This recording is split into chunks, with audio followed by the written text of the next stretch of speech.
Welcome to Kids Matter. I'm Dr. Elisa Minkin. As a pediatrician, mom, and grandma, I understand how challenging it can be to help our kids grow into their best selves. We are so much more powerful together. Here, I will be sharing the knowledge and wisdom of a wide range of people who understand and care deeply about children. I'm hoping for your input as well, because kids really do matter. They are our future.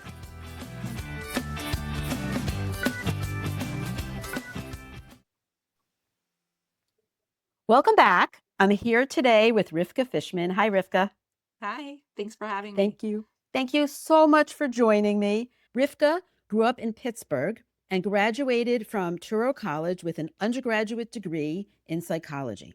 She has taught students of all ages, from elementary school children to adults, for over 25 years. She currently teaches middle school and serves as the special programming coordinator at Torah Day School of Houston. Rivka is a recipient of the Irving L. Samuels Outstanding Teacher Award for Judaic Studies and the Grinspoon Steinhardt Award for Excellence in Jewish Education. She has spent many years researching and implementing effective ways to minimize conflict between children, and now coaches parents and leads workshops on how to bullyproof their children. I'm putting that in quotation marks. We'll get to that later. I'm good with that. To reach even the youngest learners, she authored Sara the Bucket Filler, which teaches children and the adults who read it with them how to be kind and stay happy even when someone says mean things to them. Benny the Bucket Filler, which helps children stay resilient even when excluded. And my Bucket Filling Journal, which guides children in building empathy and resilience. So I'm going to link all these things that you gave me in the show notes. And I'm so excited to be doing this with you. I do want to start by saying that this is a follow-up to the interview I did with Izzy Kalman on bullying, who you learned from, and we're going to take it from a different perspective, the perspective of a teacher who's also a mom. So thank you so much for joining me today. Okay. I'm going to start with, how did you get interested in the field of bullying prevention and intervention, which, by the way, are two different things? I agree. So as you mentioned, I've been a teacher for 25 years. And for the first bunch of years that I was a teacher, I really thought that when kids were not being nice, it was because they were raised wrong. And then after a few years, maybe 10 years of teaching, I got my own children and my close friends' children as my students. And I said, 1 minute here, these kids are not being nice all of the time. It definitely did not meet the definition of bullying, but they definitely were not being nice in the way that we wanted to see. And I said, these kids are raised by nice parents who parent effectively, that do nice things for people all of the time, and they're still not being nice. How can I make kids be nice all of the time? So I really set out on a search to find the best program to bring to our school to make kids be nice all of the time. So, spoiler alert, it's not possible to make kids be nice all of the time, even though I'm still on a search to try to figure out how to do that. And in the process, I found a whole bunch of programs that really just didn't sit well with me. It involved a lot of tattling. It felt like bully hunting, and we're talking about children here. And then I came across Izzy Kalman. I went to a workshop of his, and what he said just made so much sense, and it fit with everything that I was already feeling about the anti-bullying world. And so after taking his workshop, I continued to learn from him at various times, read things that he wrote. And I also kind of developed my own perspective on it based on my other teacher training, my teacher experience, and other training that I had in love and logic, conscious discipline. And I've constantly been learning about bully proofing, as he says, rather than anti-bullying, for almost 20 years now. So that's how I got started in all of this. It's a great summary, but I didn't hear the story about your daughter who was 5 and took you a different place. So I want to hear that part too, please. Oh, sure. Okay. So I had been doing this for a while when my youngest daughter entered kindergarten. And when she got into kindergarten, there was another kid in her class that made her life really miserable. She was crying most of the day. And I said, okay, well, I can handle this because I have been doing bully proofing for a long time. I fixed all of my fourth graders, and this is an easy fix. And nothing that I was trying to use to help her was working. And I realized she's too young to use these things. And around this time, I came across the bucket books. The bucket filling concept is a concept introduced by Donald Clifton. He's been talking about it since the 50s. And there are a lot of different bucket books by lots of different authors.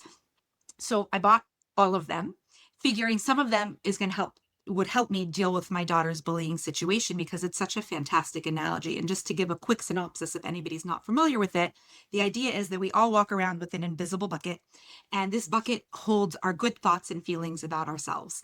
And when we feel good, our bucket is full. When we're sad, angry, lonely, even tired, our bucket is emptier. And people who don't feel good about themselves, people who have an empty bucket, sometimes can try and make their own bucket feel more full by dipping into somebody else's bucket. So I figured this was really the perfect way to teach it to her, but there was nothing that really worked. So I made up a bedtime story telling her about how she could go through her day focusing on filling other people's buckets rather than focusing on the mean things that this kid was saying to her. And it worked so beautifully. We added a little bit onto the story every night. And then one night she said, Mommy, this really helped me. You should write this down so it could help other kids too. Aw. And that's how Sara the Bucket Filler was born. And Sarah is your daughter's name, right? It's her middle name. Yeah. Middle name. Okay. Hmm. Give her some privacy. Yeah, yes. Okay. I love that. I want to just mention a few things. Number one, there is a woman, one of the bucket filler book writers has an entire curriculum. Her name is Carol McLeod, and she's working with, I think, a woman named Dina Brown, I think who's a motivational speaker, and they have programming about bucket filling. But I want to point out that that is not an anti-bullying or bullying proof curriculum. It is a social emotional learning curriculum. Yes. Right. Bucket filling is helpful for a lot of different concepts. And Exactly, because I'm going to link both in the show notes, and people shouldn't be confused because the website names sound pretty similar. Yours is thebucketfillers.com and hers is bucketfillers101.com. So it's similar. yes. So I'm going to point that out. And also, we mentioned Izzy Kalman relatively briefly with the concept of bully proofing. What do you mean by bully proofing? So anti-bullying would be, let's find the bullies and have zero tolerance for them and kick them out of school and not listen to their side of the story. That's what I see as anti-bullying. Bully proofing means that the only person we can ultimately control is ourselves. We can't actually make anybody else do anything else. So the biggest gift we can give ourselves for our own selves and to give our children and students is to help them learn to become bully proof. There's a really in thing right now, Mel Robbins' let them theory. I don't know if you've heard of that. And Absolutely. when I came across it about a year ago, I said, this is what I've been saying. Imagine if every adult can learn let them when they're 5 years old and work through it, though all of their elementary, middle school, and high school years. This would be a much more pleasant world to be in. So that's kind of how I see bully proofing as opposed to anti-bullying.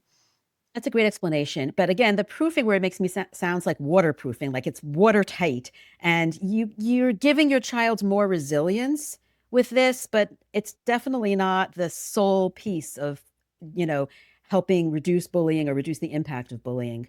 And I just want to go back to the definition of bullying. I'm going to recommend that people go and listen to the talk that I'm linking with Izzy Kalman because I don't want to go through all the same topics, but I do want you to in this talk, give a definition of bullying, the standard definition, please. Sure. So the standard definition for bullying is that it includes an intent to harm, an imbalance of power, meaning the other person has a higher social status or is older, bigger, something like that, and that it is repeated. In most cases, it's going to be something that's repeated on purpose, and the other person has a higher social status. It's interesting because you mentioned before that what your daughter was dealing with, you didn't call that bullying. You said it was different. I feel like the word bullying is overused. And when we're talking about a 5-year-old being annoying all the time, I don't know that I would use the word bullying for that. I feel like bullying is a strong word. I think there's absolutely bullying that goes on and takes place. I, Was there an imbalance of power because he's a boy and she was a girl? You could say that. Was it an intent to harm, or was it an intent to be annoying, or was it an attempt to get attention? It was definitely a child who had a lot of hard things going on at home. I know that. Actually, when I asked her why I thought he had such an empty bucket, she said, I think it's because he doesn't have any sisters. So, Oh, he needs a sister. That's so yeah. cute. So I use the book. I really try to save the word bullying for very serious situations. And of course, from her perspective, this was a terrible thing. She was miserable, and I don't want to undermine what any 5-year-old is going through. But I do want to save that word bullying for other things. Now, that doesn't mean we like to be fine with kids annoying other kids, being mean to other kids, or being rude to other kids, or being overly bossy to other kids. But I kind of want to save the word bullying for more intense situations. I really like that a lot because I think part of building resilience is not overreacting. Yes. So I always tell parents, my line is empathize without overreacting. And I Right. say it to teachers too, but parents are much more likely to jump into the overreacting category. When your kid comes home and they tell you about something that happened at school, our motherly response, or any parent, really, fathers too, is going to be, what? They did that to you? I'm calling the principal right this minute. That is not acceptable. And what we're doing here is, let's say our kid came home and they thought this was a small deal, and we just flipped out about it. We've now taught the child that this is a much bigger deal than they might have thought that it was. And we're turning it into a bigger deal for them. So we have to be careful about this. We have to empathize. You can't just be like, oh, just ignore them. Oh, just man up. It's very important to empathize, to let them know that we've heard them, to see if they want some tips or tools. But overreacting turns it into a bigger deal for the child within themselves. And that's what we want to avoid. Absolutely. And I feel like a broken record because at pretty much every episode I say, Mom or Dad, put your emotional oxygen mask on first because, it's natural. Our children's pain can be greater to us than to them. That's normal. That's understandable. But the whole concept of co-regulation, right, in psychology is that they're looking to us for how to react. And if we're freaking out, however understandable that is, Yes, that's not helpful. it's a really hard thing to do as a Right. parent. Yeah. I'm Oh making it God. sound easy, but really No. biting our tongue, honestly, biting your tongue is good practice for being a mother-in-law. So Oh you yes. may as well practice now. So, That's so true. yeah. But this reminds me of a social skills writer. I'm sorry, I don't remember his name, who said, don't interview for pain, right? Your kid comes home from school. Who did that to you? Why did they do to you? What else did they do to you?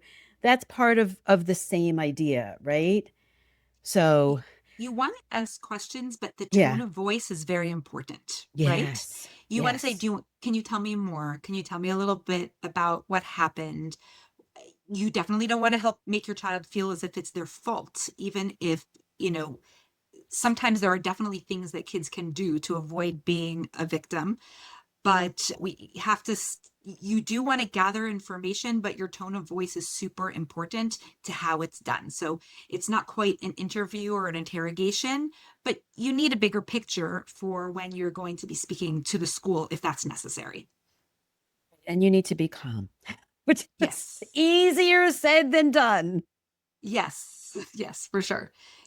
It's really Sometimes you can hard. put it off to a little bit later. You do the empathizing, and Yes. you can really fake that and act that empathy when all you want to do is overreact. But you can say, I want to think about this a little bit while while I'm cooking dinner, while we're eating dinner. And then I want to talk to you a little bit more about this. And And you're come back when you're in a modeling calm space. regulation. Right. I'm sorry. You're modeling regulation for your child when you do that. It's okay for us to have emotions. For sure. Right. So I love that. I love that so much. Do you think we're seeing more bullying or different kinds of bullying nowadays than in the past? I don't know that it's more bullying. Obviously, cyberbullying didn't used to be a thing. I think there's more awareness about bullying in general, but I think that bullying itself is kind of as old as time. I mean, there's biblical stories where there's bullying and people being mean to each other. So I just think there's probably more awareness. I think that's true, but I think there's also a sensitivity, the concept of no zero tolerance, and also the knowledge of how bad bullying can be. Maybe we could talk about that for just a few minutes. I don't want to talk about it too much because I'd rather focus on the positive aspect and what you can do. But it is serious. That's why this talk is called Bullying is No Joke, because it is serious. And that's hard, by the way, right? If your child is a victim or you're told your child is the bully. Yeah, I want to say maybe it's harder if you're told that your child is the bully than you're somebody who's not a bully. But let's just talk for just briefly, because I Right, think most people know how horrible bullying is, right. but it leads to a low self-worth. If it's not mitigated, if it's not dealt with, if it's not reframed, it can really lead to a low self-worth in a child. And if that goes untreated or unchecked or non-intervene, it can lead to things as bad as self-harm and suicide. We hear stories like this all the time, unfortunately, and it's just not acceptable. We have to be able to help people before they get to that step. We have to help them build self-worth in other ways and build resilience, and also intervene sometimes when we're the adults in the Yeah, in the so we room. yeah, we need to talk about it from the school's perspective. I feel like the schools are kind of between a rock and a hard place here in terms of trying to be a no bullying zone and something that happens no matter what you do. For sure. So the concept of zero tolerance is a really difficult policy to try to enforce. And I, I I don't believe that there's been success in schools that have zero tolerance policies. I don't think things have been better overall. I would guess, I don't think there's statistics to say this, but I would guess that very often schools throw out the wrong child. I wouldn't be surprised if that is the case. True bullies can be very manipulative. They can be very, very smart, and they can figure their way out of a lot of different situations. And I think that every single case has to be looked at individually. Conscious discipline says that behavior is a form of communication. So if a child doesn't know how to tie their shoes, we teach them how to tie their shoes. If a child doesn't know how to cross the street safely, we teach them how to cross the street. But if a child doesn't know how to behave, usually what happens is we, Punish them. of course, we punish them. But really, what we need to do is if a child is missing skills in their behavior, we need to teach them the right way to behave. So when we say there's zero tolerance for bullies, does that really leave space for us to teach somebody the proper way to behave? Obviously, a school has to be involved. A school has to stay on top of things. The school has to stay on top of the other parent, the parent of the bully. Again, I'm using air quotes. But in these situations where a school's involved to this level, if the child probably is bullying, even though I hesitate to label a child, the other child needs to have a tight leash. The parent of the other child needs to be involved in a healthy way. Very often, the other kid needs counseling or other ways to build their own empathy. Every case is so different that I probably speak to 10 parents a month, or either parents, teachers, or principals a month, to help them with bullying situations. And I don't think I've ever given the same advice twice, because every situation and every child and every school has a different dynamic, and it has to be dealt with differently. So just to say we have zero tolerance for bullies is just such a not practical policy that I'm not understanding really why some schools still have that. Right. And evidence that we do have about bullying shows that that is counterproductive. If you look it up, what we do know is that no tolerance and also suspensions can also be counterproductive. But I'm putting that aside for now.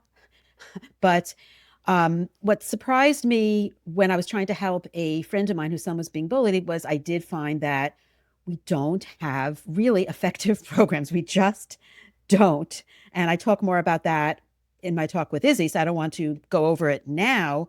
But I do want to talk more about what schools can do that is effective and what maybe a little bit more about things that they shouldn't do besides this no tolerance policy. Okay, so I want to first say that in anything I'm about to say, I don't want to blame teachers. Right. I'm a teacher myself, and I believe that teachers these days have it harder than ever.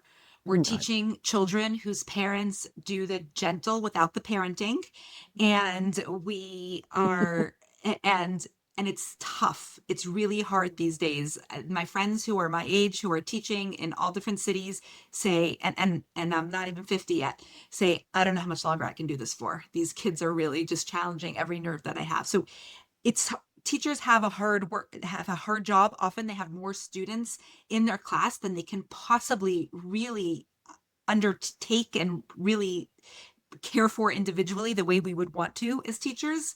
But it's still important for teachers to know that they hold a giant, heavy key to helping children who might be being bullied. So, the first thing that I say to teachers is that they need to be present. If you are a teacher in a classroom, in a lunchroom, or on recess duty, you have to be present. You need to be aware of what is going on around you. If something happens to a child and an adult is standing there and doesn't do anything, that child loses faith in that adult. We don't want children losing faith in their safe adults, because this is a world in which children need to be able to rely on safe adults. So if something happens to a child and the teacher does nothing, even if the teacher didn't hear it, that child now has the message, I can't trust this person. And that's a horrible thing. So when a teacher does hear something, they should be present. When they should hear something, they need to intervene carefully. And I say carefully because we don't want to turn the child who's being victimized into a victim. We don't want them to feel like a loser who needs to be rescued by the teacher. That's really not good for them at all.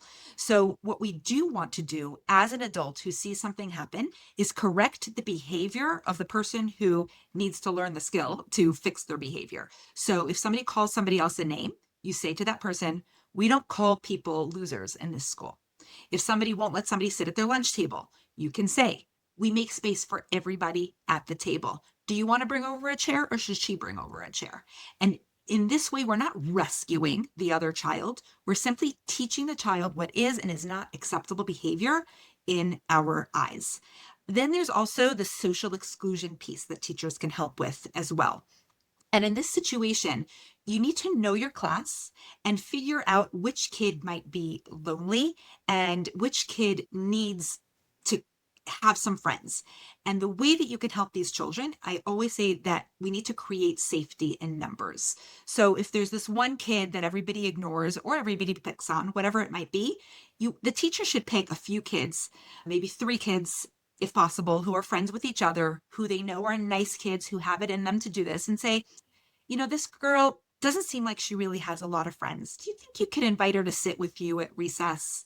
And I really believe in you guys. And I think that you're the right kids to choose to be able to really help her, and really just give those kids a pep talk so that they feel empowered to then reach out to somebody else.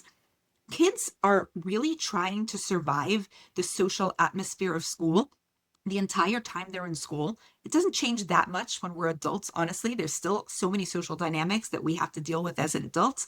And we don't always notice what's going on with somebody else, but a teacher can point it out and create a plan to help them. But again, we have to make sure that this girl who doesn't have any friends isn't turned into a loser by the way the teacher has the Right. conversation. We want to empower the other kids rather than be like, oh, this poor girl, she's by herself every day. Can't somebody help her? So it's everything I'm saying is a fine line. Right. And I would phrase it more like find something that's her strength and say, did you know she knows all about blah, blah, blah, rather than point out that she's friendless and alone? Because that's what I That's was fine. thinking when you were Again, saying that.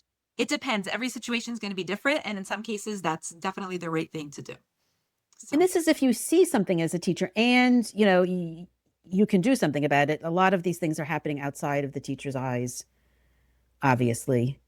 so a lot of things are happening. I used to say these things almost always happen when there's no teacher around. But as I'm seeing more and more things happen, sometimes the teacher is around, but just not paying enough attention. I don't want to say that they see it and they ignore it, although sometimes that's the case, but very often maybe they're stretched too thin, they're supervising too many kids at the same time, but they might actually be there when this is going on and they just don't pick up on it to do anything. And the kid doesn't know whether the teacher stretched too thin or whether the teacher was spaced out because she has her own issues or whatever it might be. What they see is there is an adult in the room who's doing nothing to help me. And that's really sad. So, as a parent, if you know that something's going on with your child at any point in the school day, or even if it's out of school, but the same kids are in the class, it's very important to have a good relationship with the teacher and to be able to say to the teacher, listen, here's what's going on with my child. I don't want you to get the other kids in trouble. I don't want you to punish the other kids or really deal with it head on at this point. I just want you to know what's going on so that when you're putting the kids in partners or whether you're watching the kids at recess, just know that this is happening so that you can help correct the other kids' behaviors if you have the opportunity. And a parent can say, I don't want my kid to come out as the loser here, but just know that this is going on in the class. And sometimes that's all the teacher needs. Most teachers will be so grateful to hear it communicated to them in that kind of way. When I hear about a situation that I didn't know about in I teach middle school girls, so there's Ooh. lots of social dynamics. So when I don't know about every single one of them, especially because when I'm in the classroom, we're busy for the entire class period. So when I know what's going on, it's super helpful. I'm always grateful to have a heads up about what's going on. It's so tricky though, because there's the balance of not being a tattler, if you're a child going to get an adult, and It or is for the tricky. parent trying to get the teacher involved between your child and somebody else's child. So it's actually pretty simple that even young kids can understand, but sometimes it has to be explained to them several times. Tattling is telling on somebody else to get them in trouble. Telling is telling an adult to help get somebody out of trouble.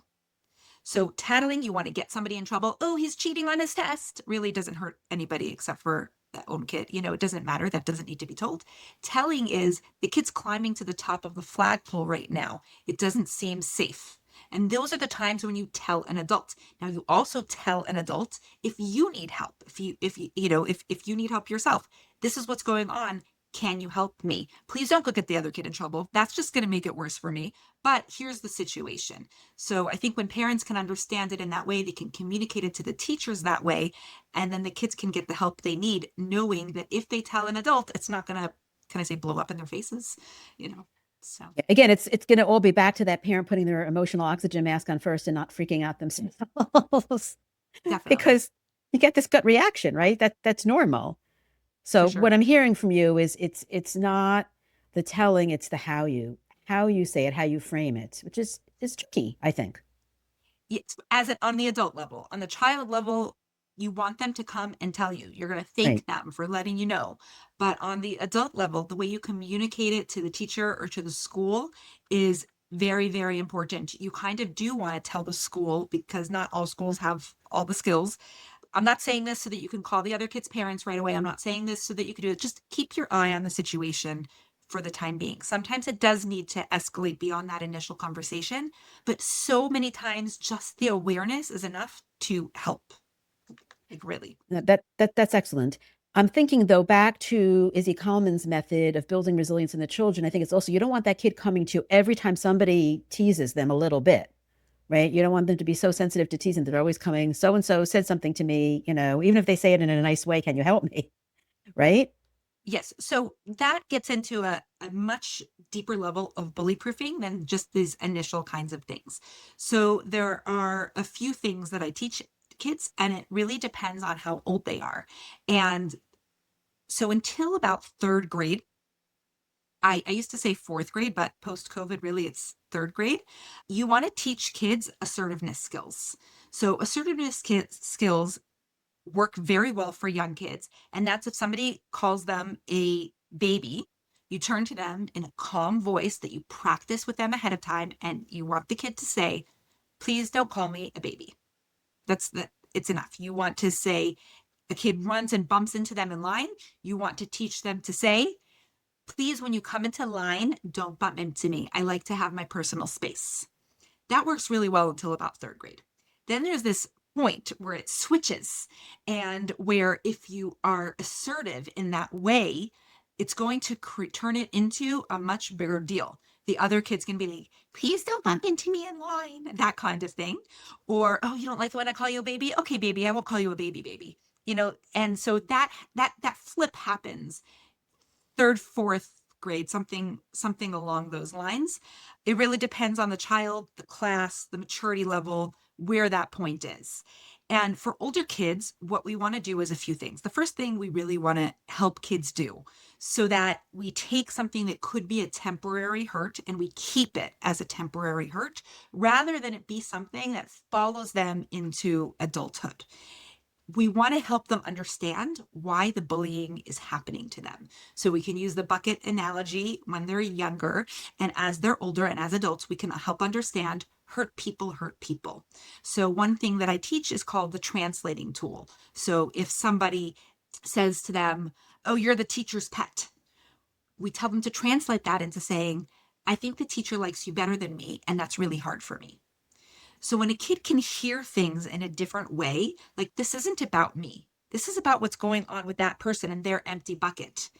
It might still not be fun to hear. It might still hurt my feelings, but I'm not still having, I'm going to use the word trauma, even though I think that's also an overused word, trauma from it as an adult. So that's why that's so important. And then Izzy Kalman's method can be used for high school boys, using it as a game and saying you want to be the winner, not the loser, can be very effective. For other kids, whether it's younger boys or girls, I've adapted it a little bit to say that you want to use a respond like a friend tool, so that when they say something to you, you respond to them the way you would respond to a friend. So if they call you a baby, you could say, thanks for your opinion. And you don't need to put yourself down in the process. You just respond in a healthy way. And what happens is it takes this and it just de-escalates everything that's going on. And you feel better about yourself because you've said something. You're not ignoring them. You're not turning it into a bigger fight. And very often when you can teach this to kids, this resilience that Izzy Kalman talks about a lot, it is giving them a skill for life. So one of my students called me when she started ninth grade in a different city. And she said, you know what happened to me? I called her to check in to see what was, how ninth grade was going. And she said, the first day we had a class gathering at the pizza shop, and there was no seat for me by the time I got there. So I pulled a chair from the other table into the thing. I pulled the chair from the other table to sit with everybody at the table. And one girl turned to me and she goes, ooh, look who's trying to fit herself in where she doesn't belong. And my first thought was, ouch, that hurts. And she goes, she probably thinks I'm just going to take a lot of her friends, and that must make her feel really insecure. And I said, yay, success. Isn't this what we Win. want all kids to be able to do, to understand this isn't about me? I belong at this table. She probably feels insecure. So it takes a lot of maturity. It takes a lot of work, but it's very possible for us all to get to this place. Though, how many adults can't do that? I know. That's why I'm telling you the let them theory needs to be taught from the time kids are young, which is really what I'm doing. So it's something that if we can work, when I give a workshop, whether it's to adults or for sure to camp counselors, I say, I want you to practice this yourself. Find opportunities to practice this yourself, so that when you teach it to a child, you could say, this is something that worked for me. I love it. Now, is this something you teach to whole school groups? I prefer to train parents and teachers either together or separately. I like it, not that I like when parents and teachers are on the same page. This works so much better when parents and teachers are on the same page and everybody's speaking the same language. I also train camp counselors. I have found that I do book reads for kids and question and answers about the book, and about, they want to ask about writing, being a writer and publishing a book. But giving a talk to kids with these skills, I find actually to be ineffective, because we really want the kids who need these skills to have the skills, and for it to be not as familiar to the other kids, because we don't want them to know all these tricks that the kid is going to come to them Oh, with. you're showing the wizard behind the screen. That's it. Right. I get it. And also for kids to hear things in a 45-minute workshop or whatever it might Right. be, it kind of comes in one ear and out the other. So if the Right. parents and the teachers aren't there by their side to coach them, not to solve their problems for them, not to rescue them, but to coach them through it and to be their consultant and their cheerleader, it's kind of a waste of time. So that's really what I training camp counselors is fantastic because you almost trick older teens into learning something they wouldn't otherwise take from a Love workshop. it. I love it. So, While they're learning how to help the little kids, they're learning to help themselves. yes, I've had camp directors tell me that their staff gets along so much better after taking my workshop. So, I love it's it. So I just want to speak for just a minute about social emotional learning because I think a part of, combating the bullying problem is to have better climate in schools. Do we have any information about the component of social emotional learning in fighting bullying? So, yes, studies have shown that schools that have strong social emotional learning curriculums built in and programs, that the overall atmosphere is more pleasant. It's but it's not just, yeah, sure, we have an SEL program. This is the program we use. It has to become a part of the entire culture.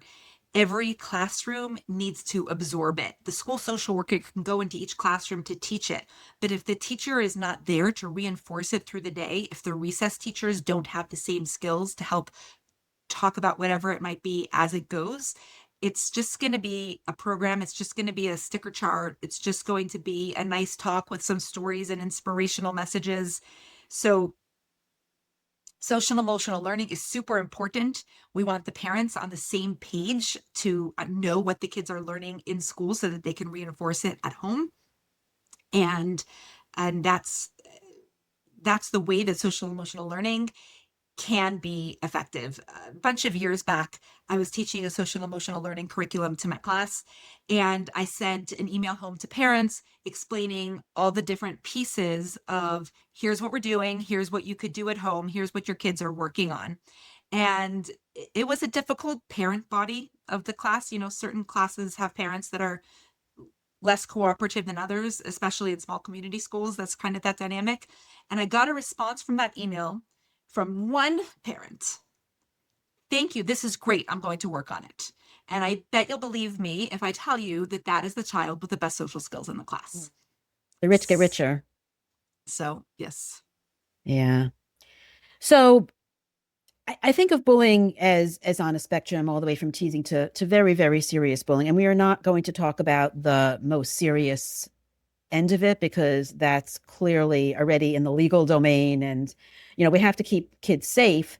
But what are some things you could tell us about helping in the more moderate zone? Like, I think we've talked more about teasing and the mildest end and social emotional learning and building resilience.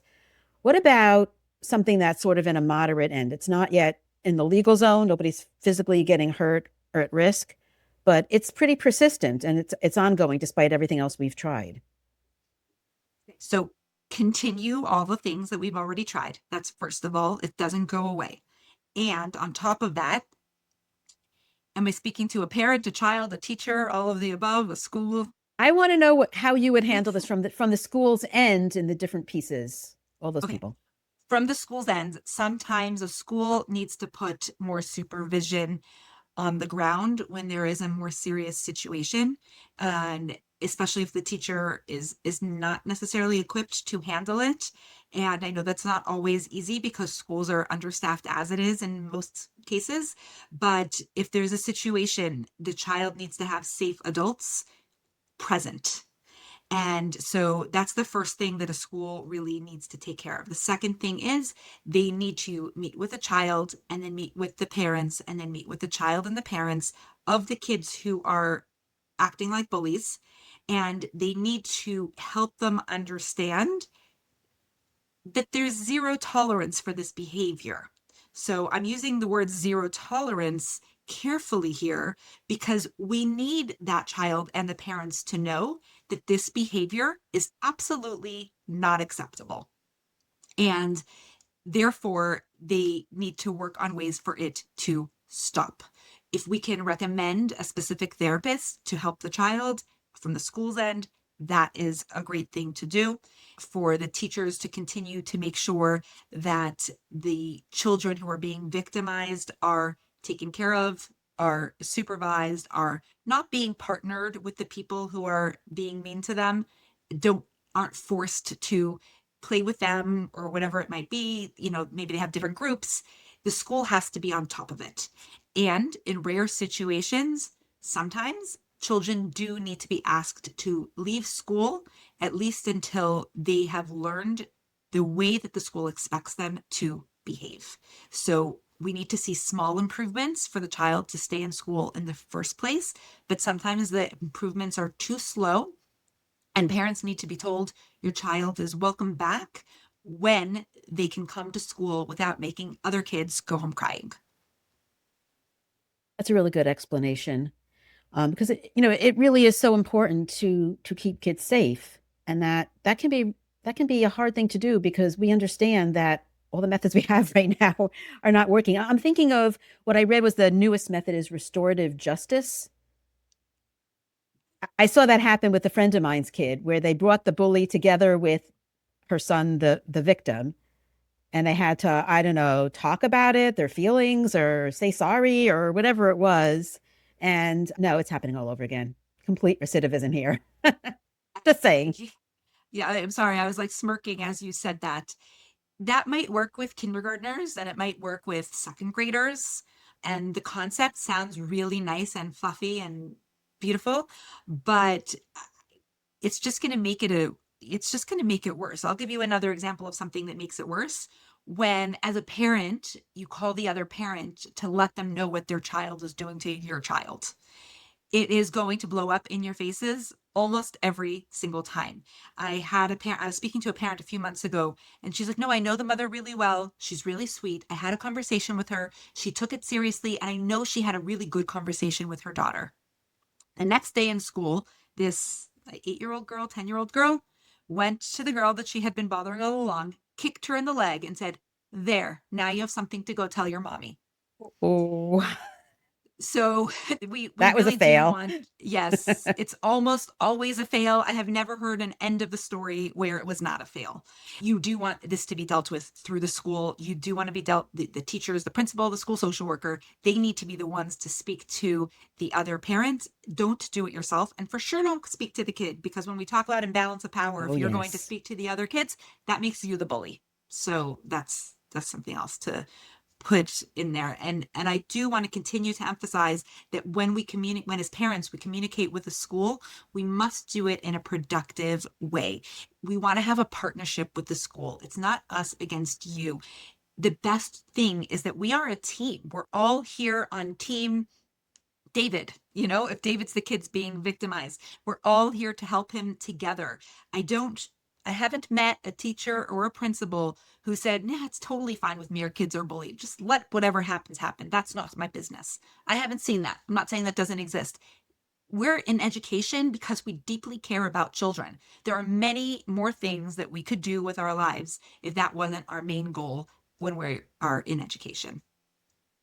Absolutely. But it's hard though, because yes, some bullying happens right in front of the teacher, a certain percentage, right?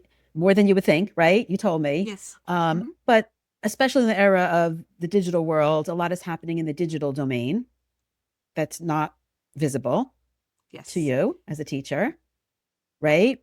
And in other settings like the bathroom, the bus, right, where there aren't teacher eyes.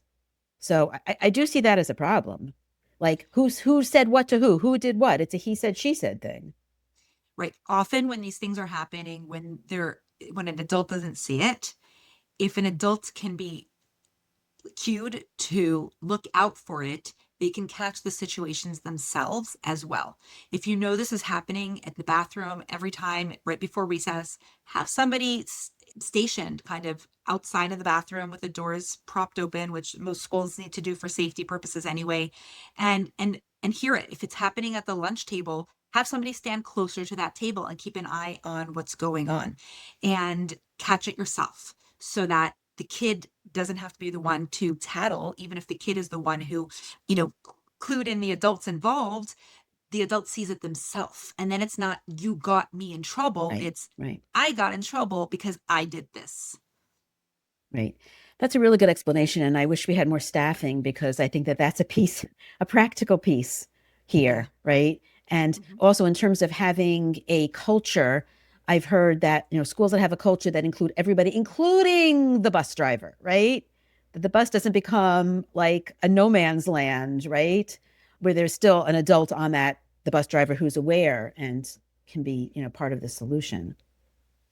That would be so ideal. I wish we could have capable adults in every single corner of a school. And that's not because I believe that we need to rescue kids or be helicopter parents or anything else. It's that kids don't have the skills to help themselves in every situation. And the more supervised kids are, the more we can teach them how to behave like the kinds of people we want to be producing in our schools. Absolutely. And what about the upstander or bystander effect? I've heard about that too, that we should be training the other kids to help. What do we know about that? Okay, that's another one that sounds nice in theory, but let's be real here. If you are Right. in a grocery store and the person in front of you in line is being really rude to the cashier, are you going to say, "Why are you speaking to the cashier that way?" Nope. Probably not.